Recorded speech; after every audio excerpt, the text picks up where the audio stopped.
Hello, I guess we can start. Thank you everybody for coming to this session. This panel is dedicated to the issue of government-sponsored hacking in Russia and beyond, in the region and against targets outside Russia, but that have connection with the Russian government.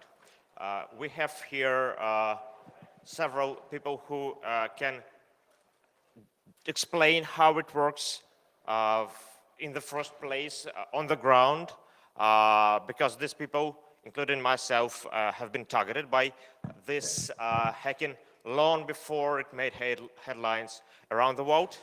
And we also have several experts who have looked into these cases, helping activists and journalists in Russia and in the region cope with the attacks.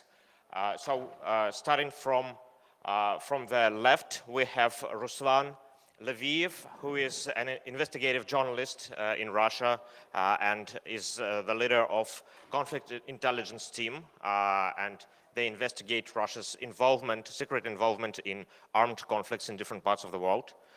We have then Eva Galperin, who's the director for cybersecurity at EFF.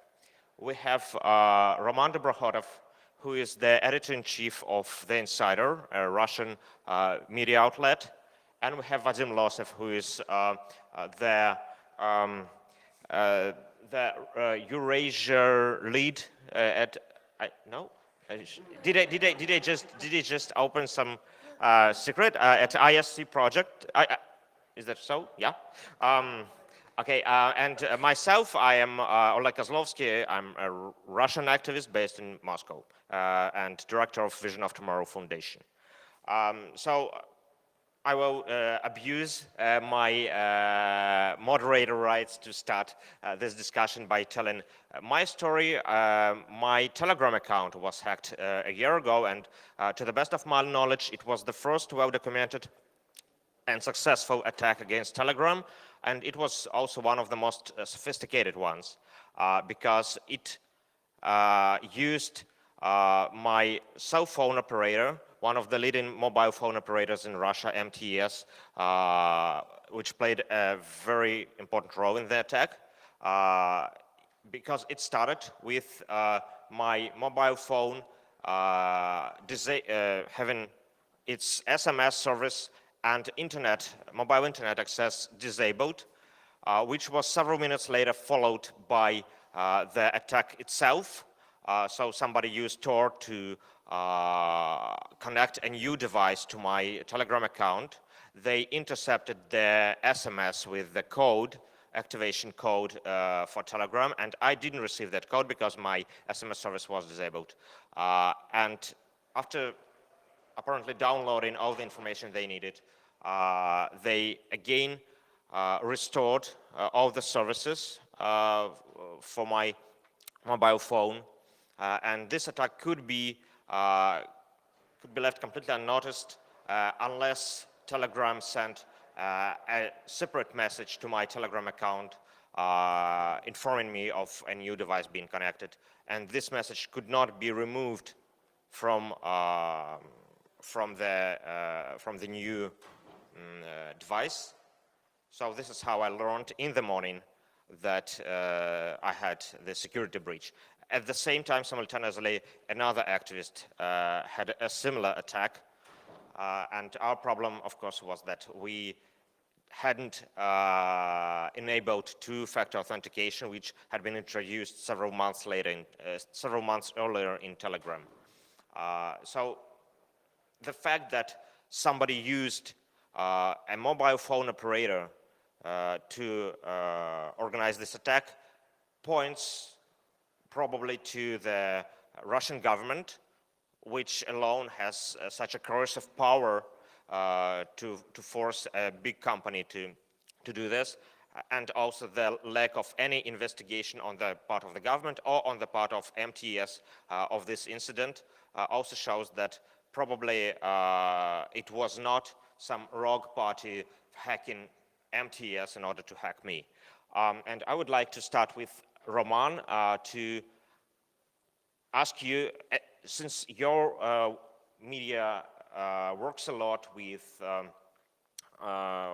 sensitive issues such as corruption, such as secret services in Russia, and other stuff that is considered very politically sensitive. Tell us, how have you been targeted, and what can you tell us from this experience? Yes, I'll tell a little bit about my personal experience, both by experience as journalist and experience as activist, because I have also a long story of being attacked before it was cool. So, but at first I would try to put you in some context, because some of you maybe don't know about what hackers we are speaking about. So we know at least about two groups of state-sponsored hackers in Russia. It's so-called Fancy Bear, or APT-28, and Cozy Bear, also known as APT-29. They are both very professional. They both have very big and experienced teams. Fancy Bear acts at least from 2008, or maybe a little bit since earlier times. Cozy Bear started somewhere around 2010, so they both have pretty big experience of attacking different targets both inside country and outside country. We know well that all of the targets, they are interesting for the Kremlin, so they are kind of enemies of the Kremlin. They can be both activists, journalists inside the country, or some governmental bodies of foreign countries, or that can be military targets, or sometimes also media or political parties, like in USA. They use a little bit different tools. I would not go deep inside that, but we know that they work independently from each other. Sometimes they attack the same aims, but without even knowing that the other group works at the same target. My personal experience is connected with Fancy Bear, so I'll take more about that. The last, maybe the most interesting part of it was is concerned about the attack that was in October of last year, when there was a big wave of phishing attacks on dozens of Russian activists, journalists, NGO representatives. They all had letters in Gmail where, the letters that seemed to be letters sent by Gmail, telling them that their accounts are hacked and they need to change their password. And if you would be very attentively and see in a address line, you would see that there's not a gmail.com, but gmail.mail.com or something like this. And especially it is easy to miss it if you watch it from a mobile phone when you don't see this address line. So of course I already knew about this practice, so I resent these letters to 5, I think, cybersecurity organizations, different 5 cybersecurity organizations. All of them independently analyzed these phishing emails, and all of them independently told me that this is definitely Fancy Bear phishing emails.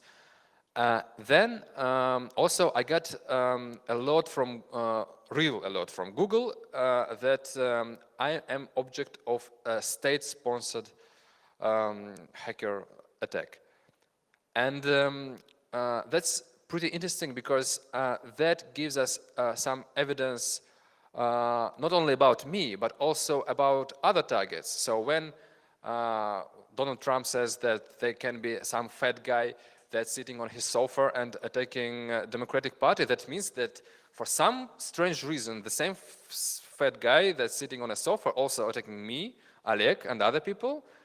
And also, Gmail says that he's a state-sponsored Fed guy.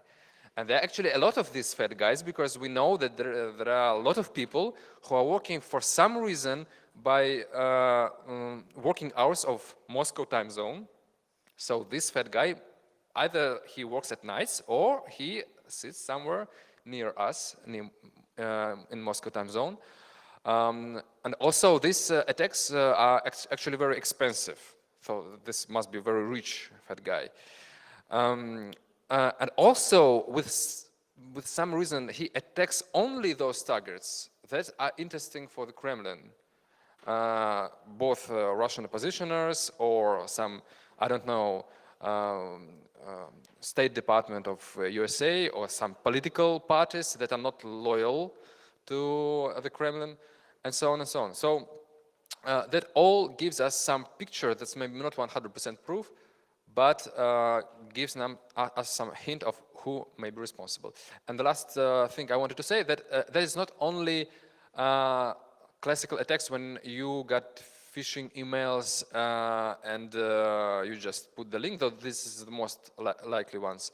But sometimes there were attacks that we detected in 2010, so pretty a long time ago, when we even didn't know how it happened, but we know that in Solidarność movement, that is kind of a coalition of different oppositional activists, that some of our activists saw that emails are redirected to some unknown address. And I asked all of my partners to check their emails, and they see some of them saw suddenly that their emails are redirected, and maybe they have been redirected for several years and they even didn't know about it. That means that these guys, they just don't only want to get this information, but they all want to be kind of persistent watchers who gather this information. So they don't need a spy inside the organization. They just need some source inside that gets it and then transfer to some more high-ranking Fed guys. So that's my part. Thank you, Roman. Ruslan, your organization has exposed Kremlin's involvement in military conflicts on more than one occasion, which we may think have infuriated quite a few people out there. And I know that you have faced attacks that were quite unlike those that Roman and myself have mentioned. Can you tell us what these attacks were like? Hello, my name is Ruslan Lviv. I'm from Conflict Intelligence Team. Over the last 3 years, our team has been investigating military conflicts in which Russia is involved. This is Syria and Ukraine. Of course, our activities arouse dissatisfaction among the Russian authorities. Twice they tried to open a criminal case against me. Once I was at the military prosecutor's office for questioning. Sometimes I noticing shadowing or the wiretapping. And in February 2016, we prepared a large investigation in which the Russian Minister of Defense was personally exposed. We found a photograph of him awarding a wounded soldier in Moscow for fighting in Debaltseve. Debaltseve is a town which is located in Donbas region in Ukraine.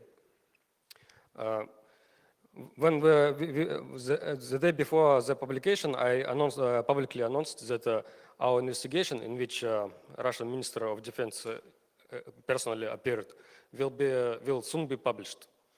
In the middle of the next night, while I was sitting at home and working, I suddenly started receiving SMS messages with two-factor authentication codes from Facebook and Twitter. I realized that somebody trying to hack me. I started to check in my profiles on social networks and saw that they failed to break my Facebook and Twitter accounts. Also, I checked my primary email address, which is located on the Gmail mail servers, and found that they failed to break my primary email address. Then I started to change all the passwords and in all my accounts, and saw that they successfully hacked my old mailbox, which is located on the Russian service Yandex.ru. Well, they, I don't know how exactly they hacked my old mailbox, but I suppose they used a direct access to Yandex servers because I have a long and complex passwords there, as well as two-factor authentication tied to my cell number. I suppose they has a strong connection with the Federal Security Service, so sometimes they can get direct access to service which is located in Russia. In my old mailbox, they found my login and password on my account on the Bellingcat website. Once I was one of the contributors of the Bellingcat. What is Bellingcat?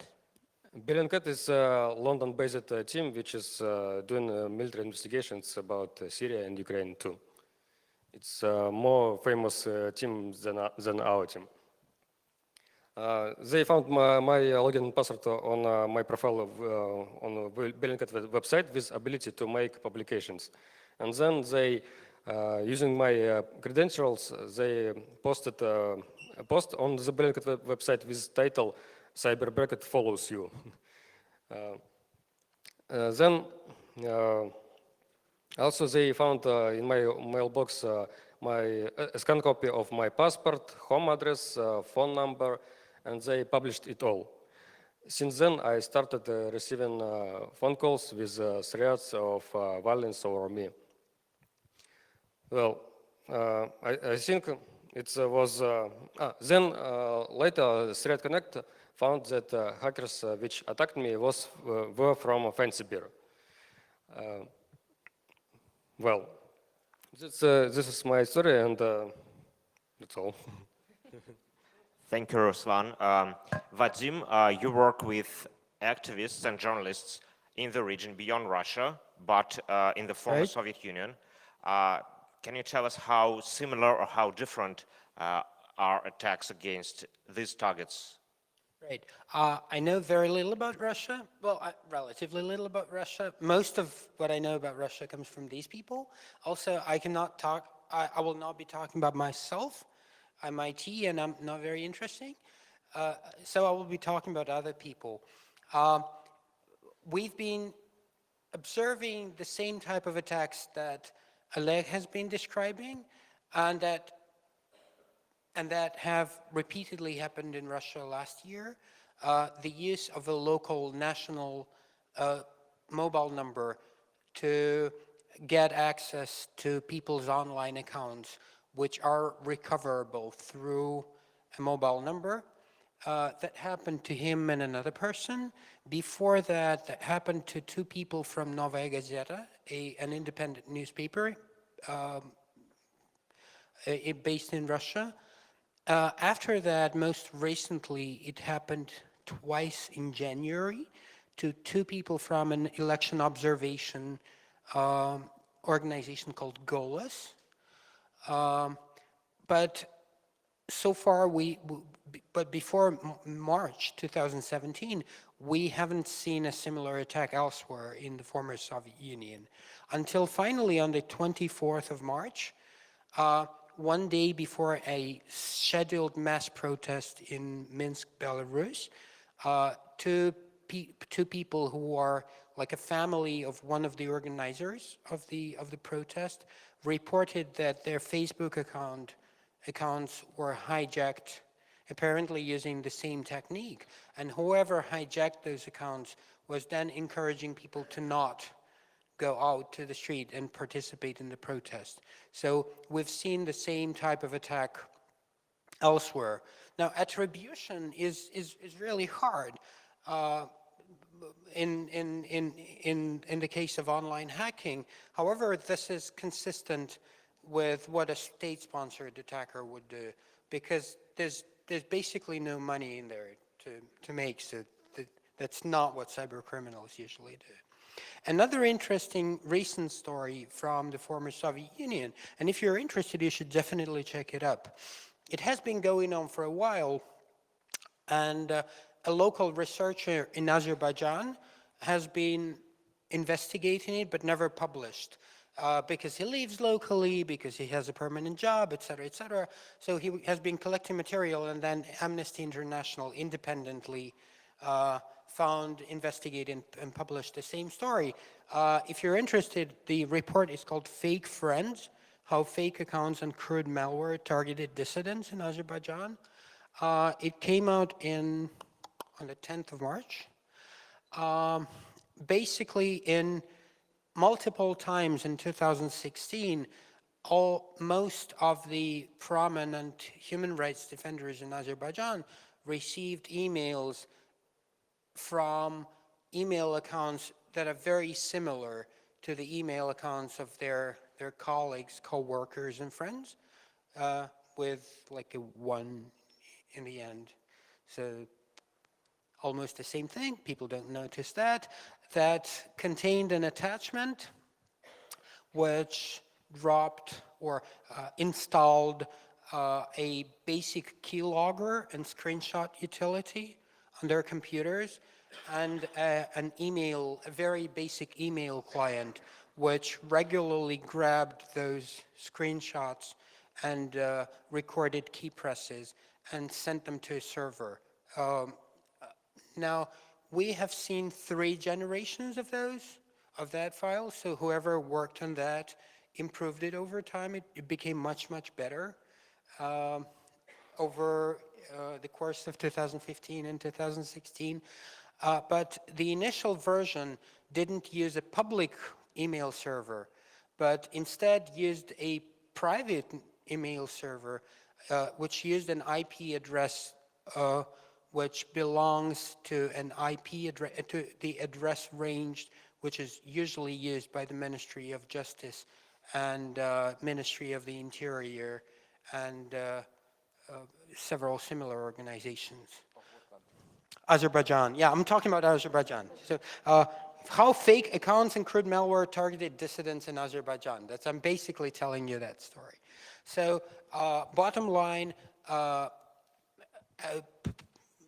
activists and human rights defenders and dissidents in the neighboring countries, including Belarus and Azerbaijan, are targeted using the same basically the same technology, a combination of phishing, malware, and attacks against their online accounts using their national mobile phone numbers.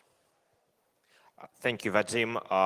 Eva, you investigated and researched such attacks in the past, and can you share with us your findings and maybe your recommendations? Sure. So we've talked a little bit about Russia and our various bears, both fancy and cozy. We've talked a little bit about Azerbaijan, and now I'm here to talk to you about Kazakhstan.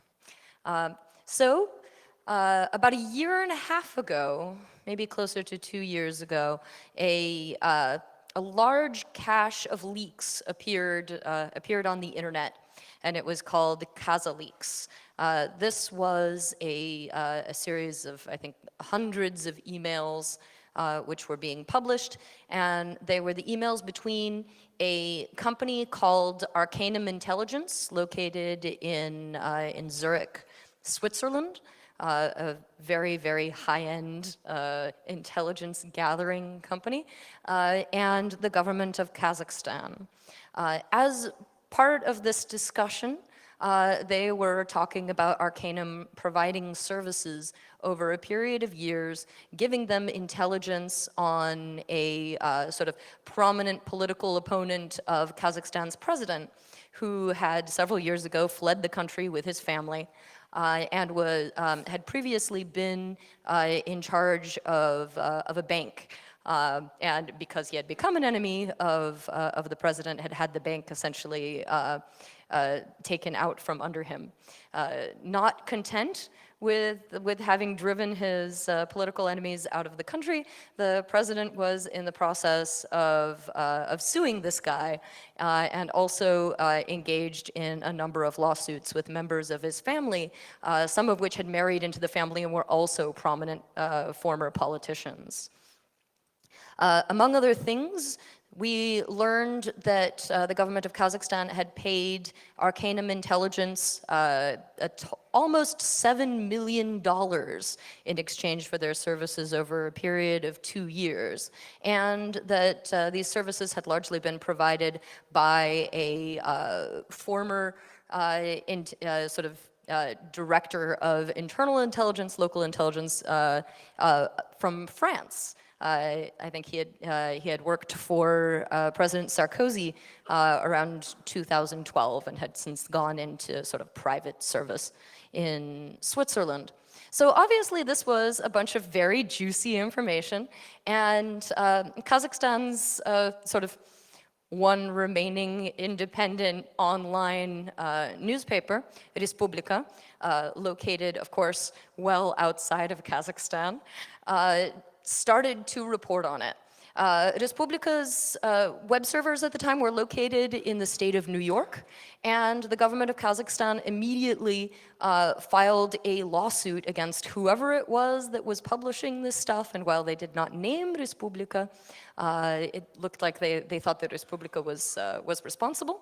And this is how the Electronic Frontier Foundation became Respublika's lawyers.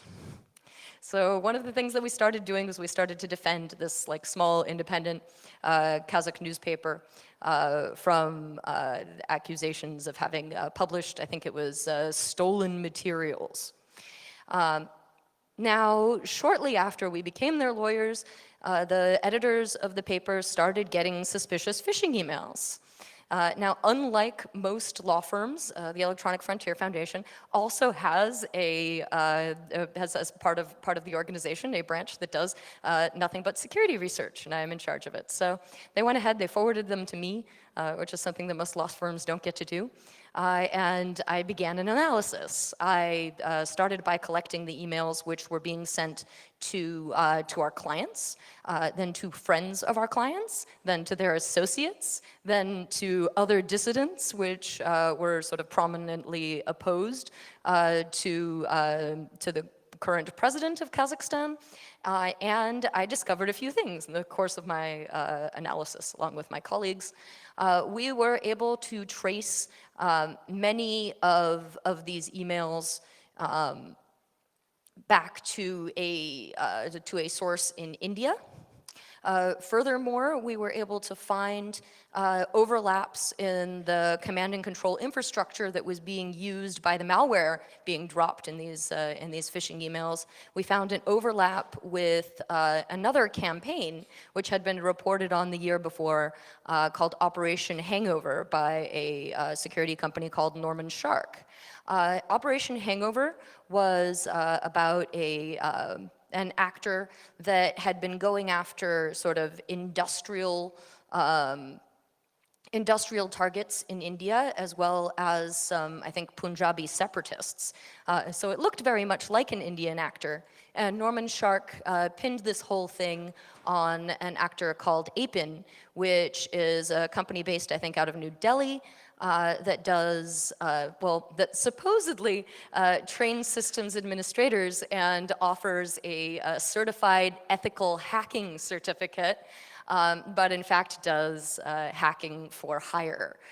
It is sometimes very difficult to pick them up as an actor because they are so noisy, because they do so much work. It's kind of hard to tell what's them and what's not them because unlike Cozy Bear and Fancy Bear, they're not hitting the same sorts of targets over and over and over again. But fortunately for us, what they are doing is reusing infrastructure because hackers are lazy. So we went ahead and we published this report last year. We presented it at Black Hat Security in August. Some of the attacks stopped, some of the CNCs went down, but phishing emails have continued, and nearly everyone that we've talked to continues to, we think, be targeted by the government of Kazakhstan. So let me talk really quickly about sort of what kind of phishing emails these were. Because in that sense, what they're seeing is very similar to what you're seeing in Russia and Azerbaijan, which is to say that they would get emails that looked like they were coming from somebody that they knew. So in that case, they were a little bit not like Russia. Russia liked to send sort of fake Google password resets. But in this case, they were sort of trying to take advantage of the web of trust. So you get an email that looks like it's coming from somebody you know. Sometimes it is a fake Gmail address or say mail.ru address that looks like it's very close to your friend, only with some sort of typo. But occasionally, they would simply compromise another person in your network of trust and then send emails, phishing emails from that person's email account. And they were usually coming in the form of press releases, promises of compromising information about the government of Kazakhstan, which would obviously be very interesting to dissidents. And because they were frequently targeting lawyers and spokespeople, they were also invoices and supposed legal documents. So anytime you opened one of these, it would covertly install malware on your computer. That malware was actually really cheap. They were installing two very, very popular rats called Baduk and JRat. I think you can actually purchase JRat for something like €55. So state spying, not very expensive, in case you were looking. So they were buying these cheap rats. They're installing the cheap rats on activists' computers, and they would exfiltrate that information back to these command and control servers that were also being used to spy on people who had absolutely nothing to do with Kazakhstan, and who were where they were paying to spy on these people, they were getting money from other clients. Attribution, as most people in the security industry will tell you, is hard. And weirdly tricky, so I do not have a smoking gun telling you that this is absolutely what went on. But one extremely plausible theory of what happened, why there is evidence that the government of Kazakhstan gave Arcanum a lot of money, but this Indian company appears to have done the hacking, is graft. So the government of Kazakhstan hands $7 million to Arcanum. Arcanum turns around, subcontracts it out to India, pockets the rest of the money. So this is my theory right now. I can talk a little bit about mitigations, unless you want to go around again. Shall we do mitigations? Yes, please. All right. So I want to talk a little bit about what you do if you're being targeted by these things, because as you can see, we're seeing the same themes show up over and over and over again. People are getting phishing emails, people are having their two-factor SMS intercepted, people are taking advantage of the web of trust. And so there are a couple of things that everybody can do that would really help. One is to familiarize yourself with phishing, know what a phishing email looks like, so that you know not to click on it in the first place. This is the best way of avoiding putting malware on your computer. The next suggestion is that everybody use a password safe of some sort. I usually recommend 1Password.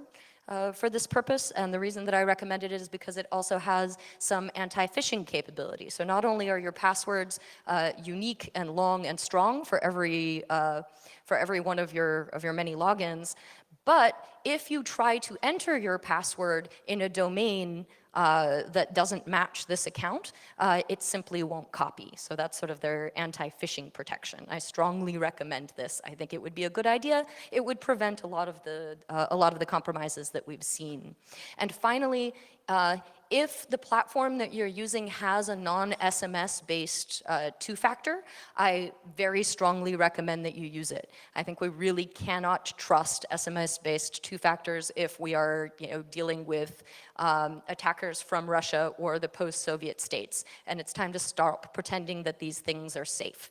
And My very last piece of advice, especially for people working in the post-Soviet regions and most of all in Russia, is not to trust the Russian companies. So move your mail off of mail.ru, move your stuff off of Yandex, don't plan your secret, don't make your secret plans for your campaign on VKontakte. Just assume that this is all compromised and move to platforms that are located outside of Russia. I don't even care what it is, just outside of Russia is a very good start. Also outside of Kazakhstan and Azerbaijan and all of these things. So just get the hell out of the post-Soviet states. Estonia is fine. Also Latvia. For as long as they're not part of the Russian Federation, which I expect to be like. For now, they're fine. Thank you, Eva. We are now ready to open the floor for your comments, questions, and interventions. Please keep them short. If you would like to introduce yourself, please do so. Yes, please. Do we have anyone handing the microphone?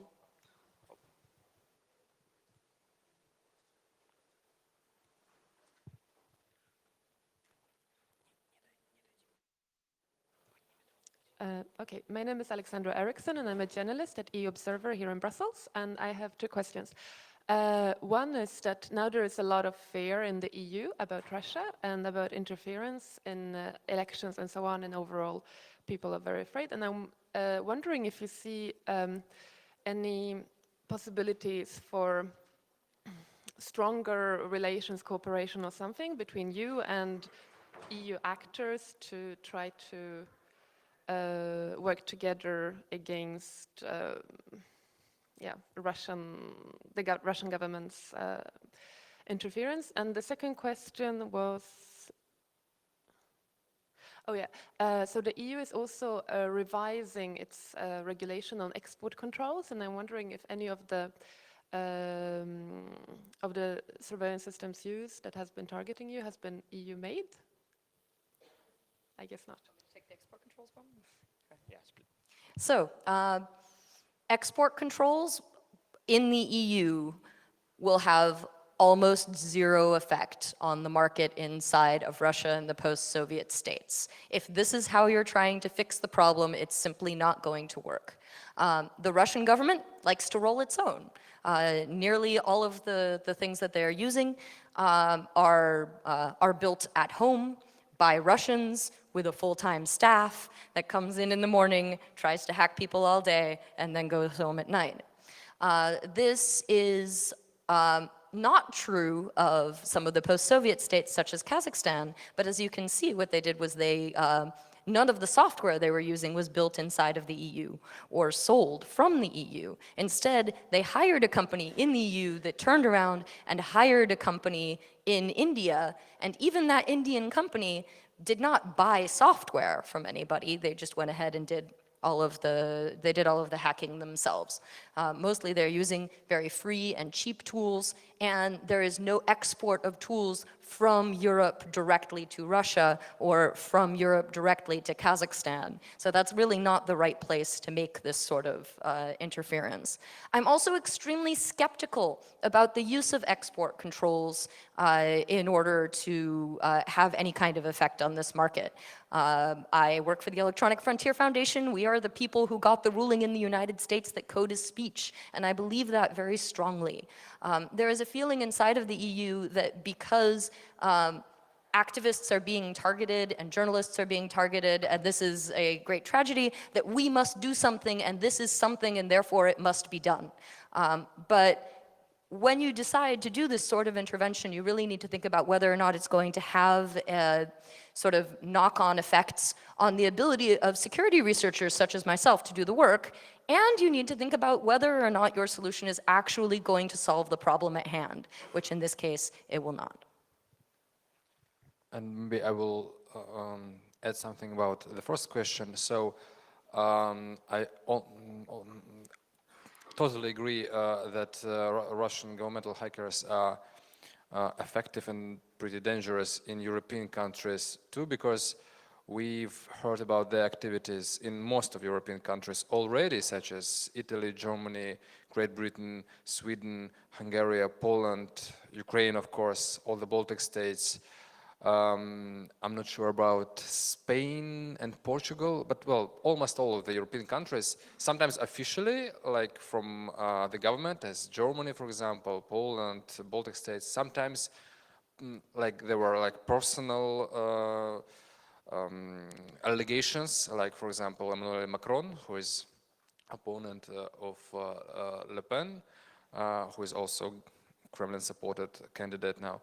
So yes, this is a very hot topic, but I actually don't know how I mean, people who from Russia are now watching this can cooperate with the European Union, because actually this threat is already pretty well known. It's information about that is published. So the only one thing that can be done, I think, is just raising awareness of what already known, to make politicians more attentive about what emails they're opening, and and I think security services of all these countries are already cooperating between each other, at least they say so. So I'm not sure that we can add something to that. Thank you. Yes. Hello, my name is Samad. I have a question for you, Eva. Yes? You said that you were collecting phishing emails from your clients' friends, etc. I think for me, the hard part is teaching my clients to identify those phishing emails. How did you manage to do that for the friends of your clients? I mean, that's a pretty huge list of people, it should be. Well, there are a couple of things that I do. The first is that EFF publishes a security and privacy guide called Surveillance Self-Defense, which includes a section on phishing and malware and sort of how you identify these things and what do you do once you've gotten them. And there's some discussion of state-sponsored malware in that section. But there's a limited amount of help that you can get out of that, because it only exists for the people who have gone through the trouble of looking at surveillance self-defense. I think that awareness raising and outreach is one of the most important parts of my job. I travel all around the world talking to people in vulnerable populations and trying to convince them that, show them galleries of other phishing emails so that they know what to look for, and then encourage them when they are targeted by these phishing emails, not to just sit on them or delete them, which is also a thing that happens because people become very uncomfortable with this mail in their inbox, and they think that it is dangerous just sitting there. So they don't know what to do with it, and they delete it, and maybe they tell me about it 6 months later, which is not very helpful. So I have an entire slide deck of things that I show them, both to help them identify the phishing and also to tell them how to properly send the phishing to me in a way that is useful. Some examples of things that are not useful. Do not send me a screenshot of the attachment. There's usually a very long part of the conversation in which I have to explain to somebody how to send full mail headers. Sometimes I have to explain to them why it's very important for them to send me the mail as soon as possible, because most phishing campaigns will only last a few days or a week. And so I have a very limited window of time in which to actually pull down the malware, which is the part that I would like to analyze so that I can see how this is linked to other campaigns and other people who are being targeted.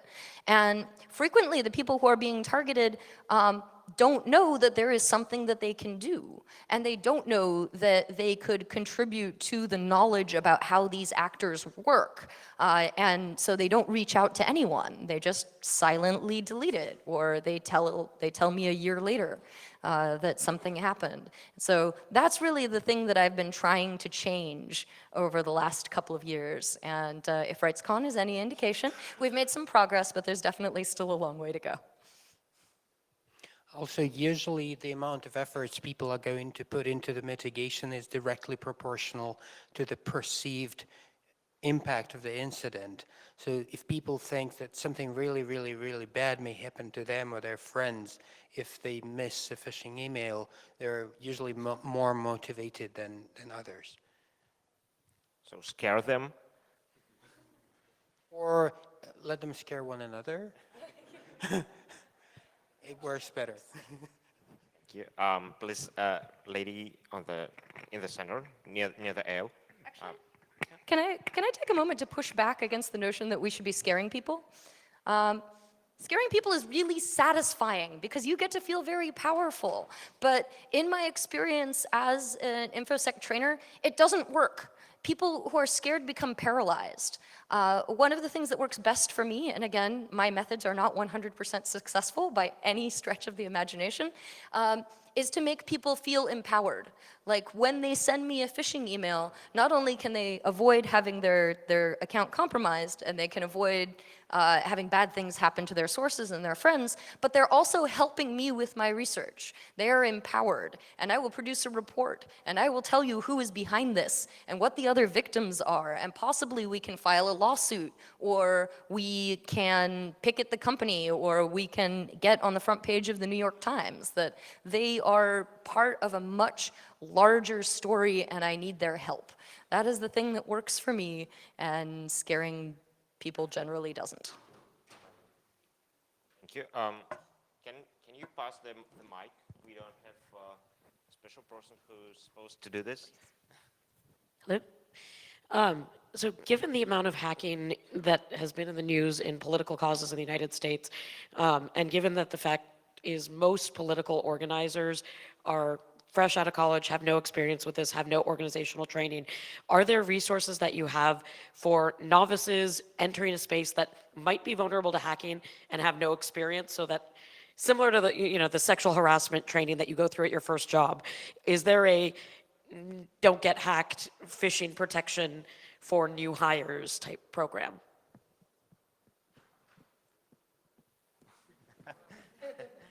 Nodding silently. Okay.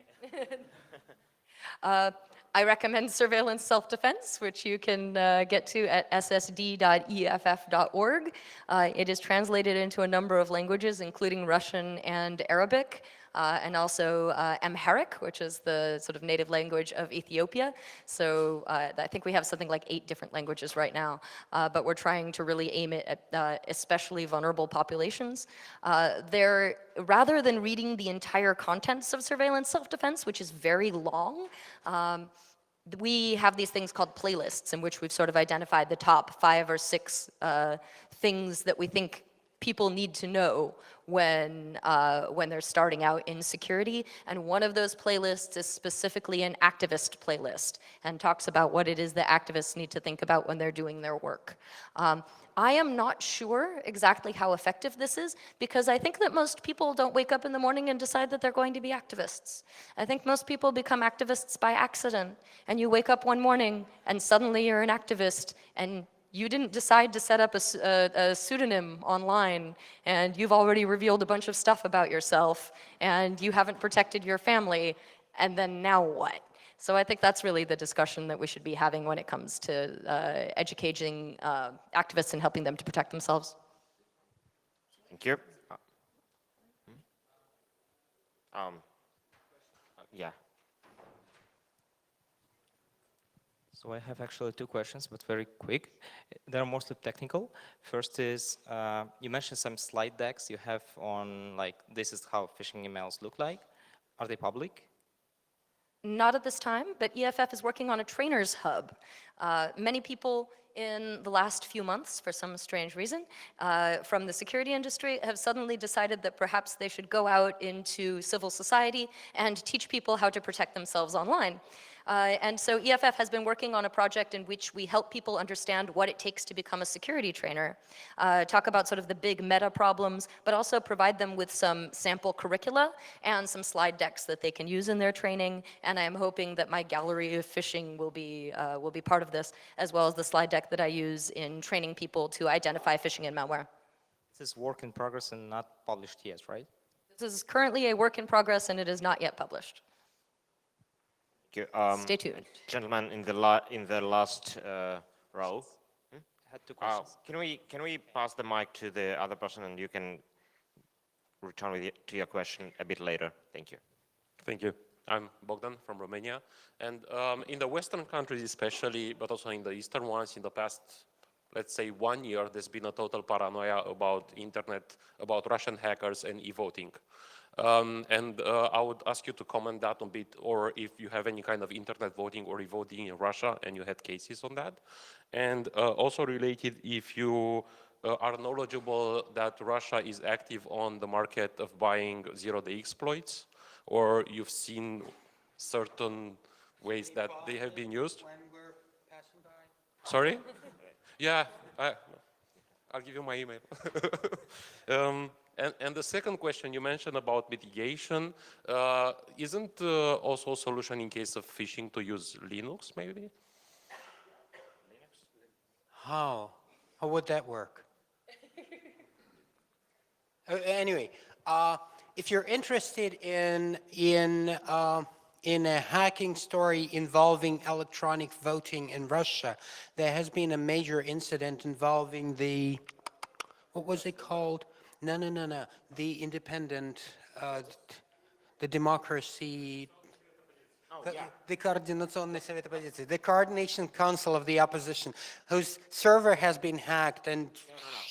It was a different story. I have to correct you. It was a primary organized by one of the opposition parties called Parnas, and they had a serious breach of security, to put it so, weeks before the actual voting took place. And so their list of voters had leaked, as well as their passwords, and somebody managed to cast quite a few fake votes, which basically invalidated much of the procedure. It was not an official election, not organized by the government, and yet it had a direct relation to the official election because they were selecting their candidates for the State Duma. You should look it up. The Google search would be something like Russia Democratic Coalition primary hack catastrophe, or something like that. Then Linux is not going to help you against any kind of attacks on your online accounts because the choice of the operating system is irrelevant in an inefficient scenario. What was the third one? Whether Russia is hoarding 0 days? Probably, but then everybody is. I mean, we're in 2017. That's how it works. Some people have some governments have more money than others, but it seems that everybody is doing it. But then again, I have no special knowledge about it. I have exactly the same internet access and read exactly the same Intercept, Motherboard, and EFF, and all of those websites as you do. To add on Linux, I think one of the problems is that it's even really hard often to force an activist to use Gmail instead of Yandex, and it's next to impossible to force them to replace their Windows PC for a Linux computer. But even if we do, it doesn't help. Yeah, even if it helped, we wouldn't do it. Okay, yes. The mic guy, I will squeeze my you questions hijacked the between mic them. again, okay. So you mentioned that there is a procedure like people being phished, sending you the phishing emails and you analyzing them. Is there any platform, I mean the inbox, where these phishing emails could be sent to be analyzed? Is there any progress on this field? Well, you know what I should do? I should have Rob answer this one. Yes? I'll give him the mic. So over the past few weeks, I've been working on what is now going to be an open source project for submitting phishing attacks, emails, and such things. And sorry, hi. So I'll be working with Internews to get it put out on GitHub, and anyone will be able to deploy basically a box for collecting phishing emails and attacks. Can we find it? So I will probably coordinate with Eva to, talk about it and Internews as well. So whatever the URL is for the GitHub will be coming soon. So. Thank you. Then we have time for two last questions, I think. The lady in the first row. Are you aware if Russia is helping any other or capacitating any other countries in order that they learn how to do this? Because in South America, at least in Ecuador, we have all the things. I have been hacked, my emails published. I have been tampering with my cell phone. I am part of PackRat investigation and name it. Our government contracted hacking team. So, but sometimes we think that there is like a book of bad practices and that they are sharing, and I don't know who was the first one and who is sharing the book of bad practices, but in Latin America we have had all that thing. It sounds like home. So that's what I wonder, if we can, because you talk something like Big Bear, I don't remember how much, and some people seems to be outsourcing the hacking, and some people seems to have their own hackers at home, and I don't know if you are aware that it's a world trend and that they are presidents that befriends each other, and sometimes they visit each other, and then you see something that was happening in your country, then happens in the next country. So I don't know if you're aware of this. I'm just asking because since I have been here, I have heard people from Africa complaining about this, people from Ecuador, we complain about this. I have heard people from Russia complaining about the same things. Well, if you're asking whether or not the people from law enforcement and the government in the post-Soviet states all, say, travel to Russia in order to get trained in the same way that this happens in Latin America, I think in Colombia, the answer is we don't know. We don't have a lot of, any evidence that I'm aware of that this particular thing is happening. But governments do inspire one another. If you see that your neighbor is able to get the capability to spy on their dissidents, and you don't like your dissidents, and you want to know what they're up to, and you would like to send somebody to Europe to kidnap their families and take them back to your capital, then you just ask them, hey, what are you using? Or you wait for one of our reports, or you get approached by a company like Hacking Team or Killer Mobile or NSO, and they say, would you like to have this special capability? And you go, how much does it cost? And then the answer is a couple $100,000. And you say, why, that's pocket change for a crazy authoritarian state such as my own. I think that it is more likely that things happen in that way than that they are all going to Russia to get trained. Especially since most of the post-Soviet states don't seem to be deploying Russian malware, and they don't seem to be deploying malware that they are building themselves. They are mostly outsourcing this problem. And the last question, please. I think, yeah, please. Hello. My name is Salman. I'm an information security analyst at Mailfence. I would like to ask the Russian journalists, which we have here in the panel. Yes. We have seen cyber espionage before. We have seen governments hacking each other for their personal gains. But now we have seen cases like people precisely being killed because their devices have been hacked. And this has been seen recently in case of Ukraine, where Russia actually hacked a telecommunication provider, and actually traced down the location of the soldiers and passed on that information to the Russian soldiers who carry on and killed those soldiers. So there is new thing going on, which we see as cyber warfare in this whole area. My question to yourself is, within Russia, what are the role of local organizations and journalists and activists over there? First of all, how do they see this whole scenario? What are they doing about it? And the second part of the question is, in this whole era, where we see Russia as a place where all these high-tech attacks gets planned and take place for a particular enemy. What are the local people, local masses, public organizations are doing against it? For example, they are also being targeted from time to time, as you mentioned previously. So what are they doing? And on the other side, the journalist and the activist, how do they see this situation where we have the cyber warfare and people are being killed just because their locations has been tracked and passed on to the soldiers? Thank you. Well, on the one hand, I agree with you that this is, well, actually, I see the picture the same as you do, but I don't think that we can view it in terms of like rule of law institutions and or such institutions as journalists and, I don't know, human rights watchers as some actors in this game, because they can be viewed as victims of the same crimes.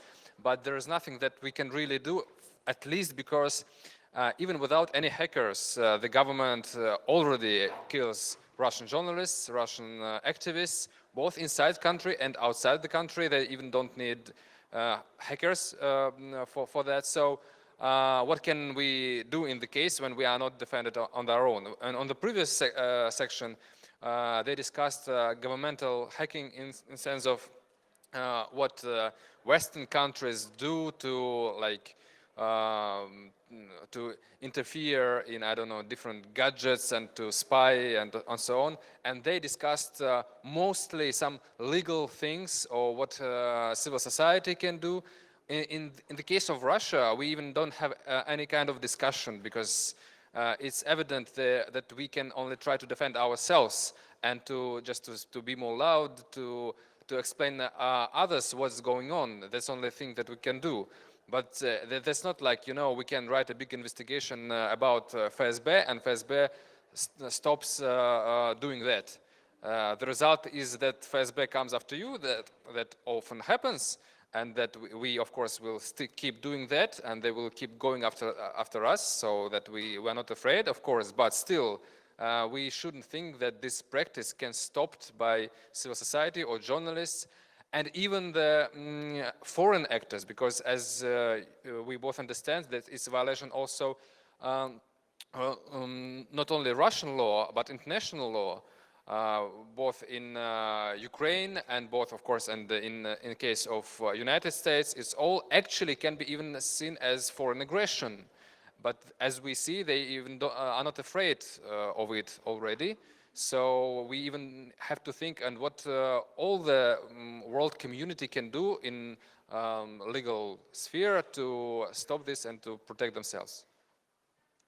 This is a hard question, and I'm afraid we have run out of our time. Thank you very much for attending this panel. Thank you for speaking here.